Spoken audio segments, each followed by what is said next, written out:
Hey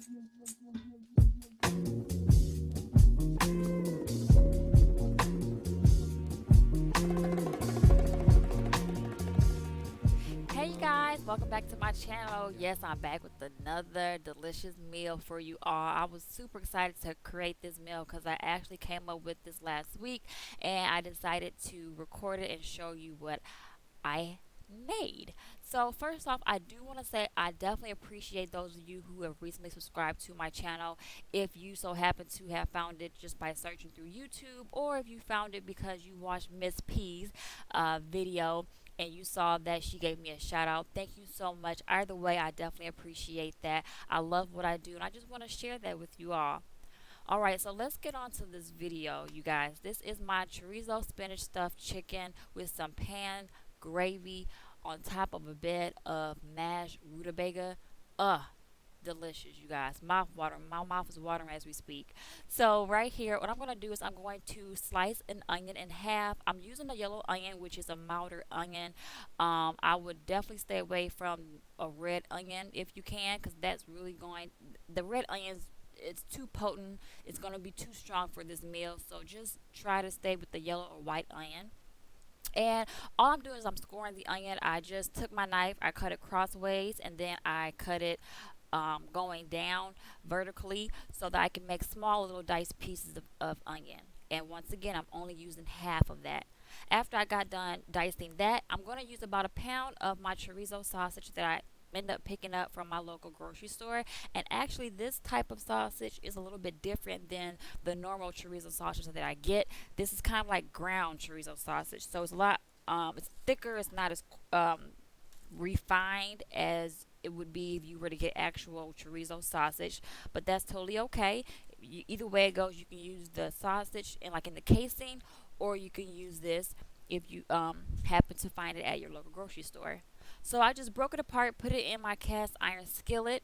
Now chorizo sausage has a lot of flavors in it. It already has oils, of course, from the fat from the pork, so you don't have to add oil to your pan. But my cast iron skillet is actually seasoned, so that's why it looks so glossy.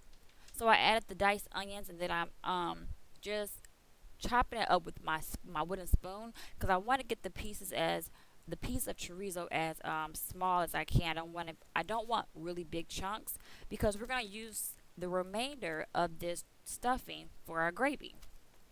So after I've got my chorizo sausage cooked, which roughly takes about 15 minutes or so, maybe less than that, I'm going to add in my spinach. And it may look like a lot at the very beginning, but if you work with spinach before, if you use like some type of green, you already know that it wilts really quickly. So there's a finishing touch after I spooned in the spinach. So it's not as much as it was when you first put it in. So after I did that, it was completely done. I set aside my stuff and took it off the burn so it wouldn't cook anymore. And now it's time to start making the chicken, you guys. This is boneless, skinless chicken breast that I picked up from my grocery store. I used about 4 pieces, which is good enough. This meal is actually good enough for a family of 4. So definitely, if you have a family of 4, you can get away with this meal with nothing, actually. So I'm taking the chicken, and what I'm doing is I'm going to butterfly the meat, which pretty much means I'm going to make it look like a book, kind of. I don't want to cut it all the way through. I still want it to be attached, but I want to fold open so that I can put my stuffing inside of the chicken and then close it. So you don't want to take your knife and you don't want to cut it all the way through, because then you're going to have 2 pieces of chicken instead of one whole chicken, but kind of sliced openly. So you see how I did it? It's like a butterfly is open up in half, but it's still attached. So after I did all 4 pieces of the chicken, I butterflied them. Next, it's time to start stuffing these bad boys. I just put my stuffing in it. You can put as much or as less as you like. It all depends on your liking. But the more the better, the less the better. It's all up to you. I just put just enough because I wanted it to still be able to close shut and not fall out. So you definitely want to keep that in mind when you're putting your stuffing inside the chicken. You want to make sure you don't, put too much, because then you're going to have all that excess meat, falling out, and that won't be pretty. So then after I did that, flop the other piece back over just like a book, and I lightly salted and peppered with a little bit of olive oil my chicken breast. Now, when I say lightly salt and pepper, I mean lightly, because you are going to have so much flavor in this chorizo. It's going to flavor your meat from the inside out. Trust me when I say. So you don't want to over salt your meat, because then you're going to have some salty chicken with some salty gravy, and that's not going to be too hot. And then you're going to have high cholesterol, and nobody wants high cholesterol. Was it high cholesterol? Is high cholesterol give you high sodium? I forgot. But anyways, you don't want to over salt your meat. That's all I'm trying to say. So just make sure that you lightly salt and pepper your meat.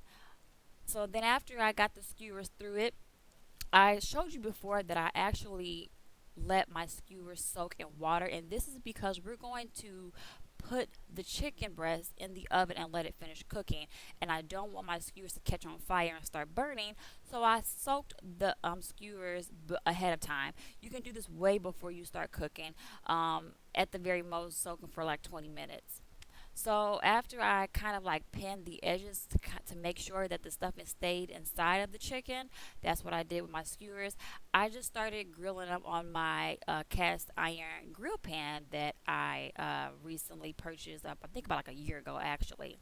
So this is my grill pan. I absolutely love this thing. If you don't have a grill pan, that's totally fine. You can just saute them in a regular saute pan. I just like to grill it because I like the grill marks. I like the way they look on my plate. I'm definitely a visual person. So after I grilled them on both sides, I grilled the chicken for about 2 minutes on both sides. My cast iron skillet gets very hot.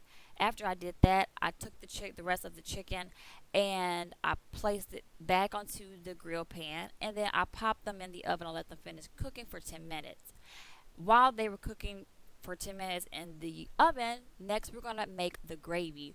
So right here, as you see, I used about a tablespoon of butter and about a tablespoon of flour. The flour is what's going to get this milk mixture thick, so it's going to be like a gravy consistency. After I add the flour, I want the flour to actually cook in there, because I wanted to make sure that you don't taste that flour. So you want to make sure you coat every bit of that piece of meat and spinach with the flour. Let it soak up a little bit, and then after that I added about a cup and a half of milk.